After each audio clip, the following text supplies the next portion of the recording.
안녕하십니까. 부전자전TV의 김태준입니다. 부동산 이슈를 눈으로 보고 부동산 시장에 눈을 키우는 김태준의 눈 시작하도록 하겠습니다. 지난주 뉴스에서 찾은 오늘의 주제는요.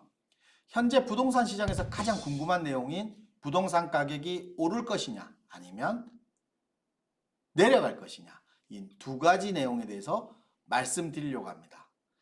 저번 주 이슈에서 재밌는 기사 두 가지를 봤는데요. 서로 상반된 내용이라서 많이들 헷갈려 하실 겁니다. 그 내용 두 가지가 첫 번째 내용은 전국 아파트가 2년 반 만에 하락 전환, 2년 5개월 만에 부동산이 하락으로 전환했다라는 내용입니다.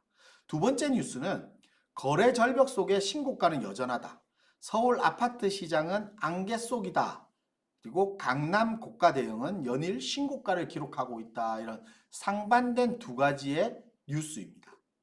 이렇게 서로 내용이 다르다 보니까 이 뉴스를 보는 구독자 여러분들께서는 부동산에 대한 흐름 파악이라든지 예측이 어려워서 아마 판단이 쉽지 않은 시장일 겁니다. 과연 부동산 가격이 하락 전환했다는 첫 번째 뉴스가 맞는 걸까요? 아니면 부동산 불패 아직 여전해 보이는 두 번째 뉴스가 맞는 걸까요? 자, 결론부터 말씀드리면 아직 부동산 가격이 내려간다고 보기는 어렵습니다. 즉 이렇게 대세 하락으로 전환됐다 보기 어렵다는 얘기죠. 현재 부동산 시장을 보면 9일날 있을 대통령 선거라든지 그리고 아직까지 있는 코로나의 영향 그리고 러시아 우크라이나의 전쟁이라든지 그리고 미국의 테이퍼링이라든지 그런 불안정한 국내외 정세들이 많이 있죠. 이런 부분들이 맞물린 상태에다가 최근 5년 동안 부동산 가격이 계속해서 상승을 하다 보니까 이런 가격 상승에 대한 피로감까지 겹쳐 있습니다. 그러다 보니까 부동산 시장이 곧 하락할 것 같은 이런 분위기가 형성된 게 사실이죠. 하지만 부동산 가격의 하락 전환은 아직은 아닙니다. 자, 그 이유를 지금 자세히 보면 가격이 하락 전환된 이유를 자세히 들여다보면 알 수 있습니다. 이렇게 수급 원리, 즉 시장 원리에 의해서 수요와 공급이 원활하게 맞물려서 부동산 시장이 진정되었다고 보기는 어렵기 때문입니다. 자, 하락 뉴스 이면을 보면 일시적 이주택자들, 그러면 양도세 비과세 기간이 도래했기 때문에 양도세 비과세를 받기 위해서 급매물을 내놓습니다. 그 급매물들이 대부분 다 형성되어 있는 가격 하락 전환에 나오는 뉴스에 나오는 매물들이고 또 특수이해관계인들 또 최근에 많이 일었던 증여라든지 이런 특수이해관계들이 하향 거래 그러니까 가격을 좀 낮게 해서 계약들을 맺은 것들이 실거래가로 나타나면서 하락 전환된 것처럼 보이는 오해를 일으키는 겁니다. 부동산 가격 안정화는 결국 수요와 공급의 균형이 제일 중요한 겁니다.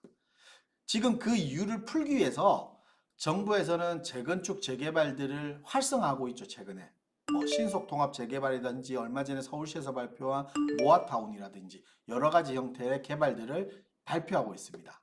여기다가 인센티브까지 주고 있죠. 아무리 빠르게 진행된다 하더라도 결국에는 실제 수요자들한테 공급되기까지는 5년 이상의 시간이 걸리는 겁니다.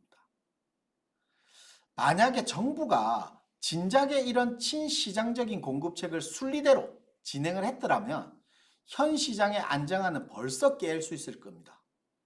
하지만 이렇게 급하게 내온 공급 정책으로는 당장의 부동산 시장을 안정화시킬 수는 없는 겁니다. 만약이라고 가정해서 정부가 규제 1번도로만 정책을 펼치지 않고 규제와 완화를 적절히 섞은 조화롭게 펼쳤다면 아마 부동산 시장이 이렇게까지 움직였을까요?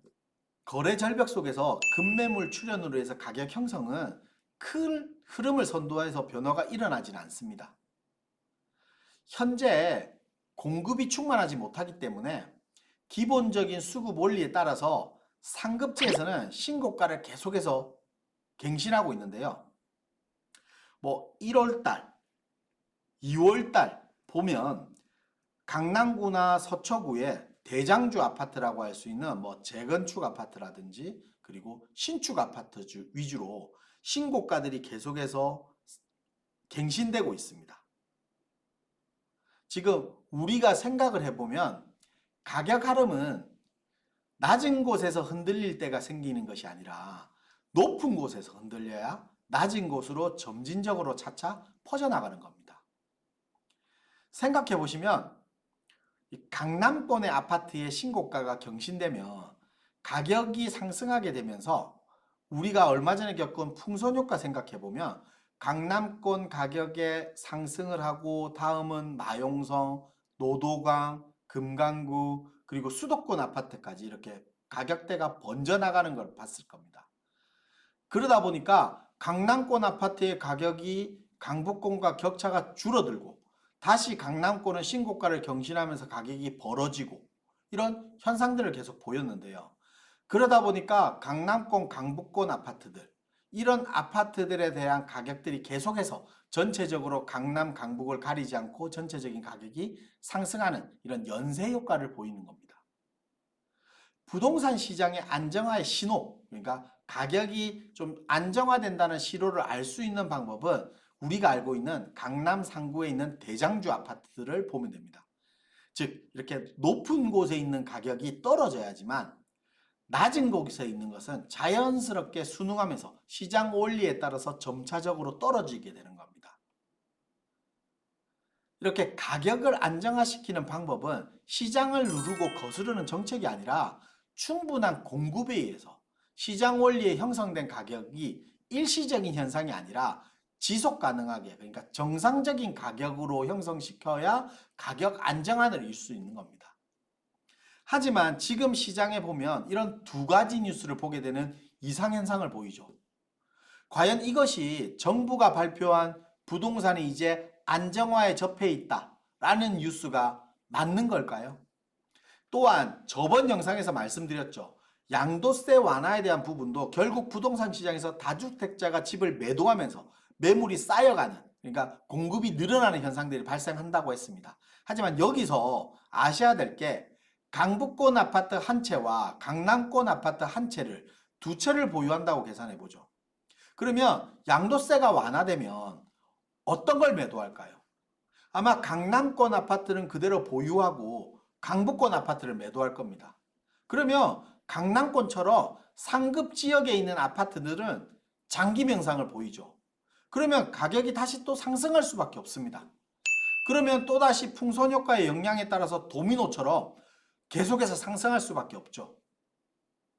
이렇게 부자TV를 시청하시는 모든 시청자분들은 이렇게 하나의 뉴스, 하나의 관점으로만 시선을 고정하지 마시고 잘못된 판단을 하시면 절대로 안 됩니다.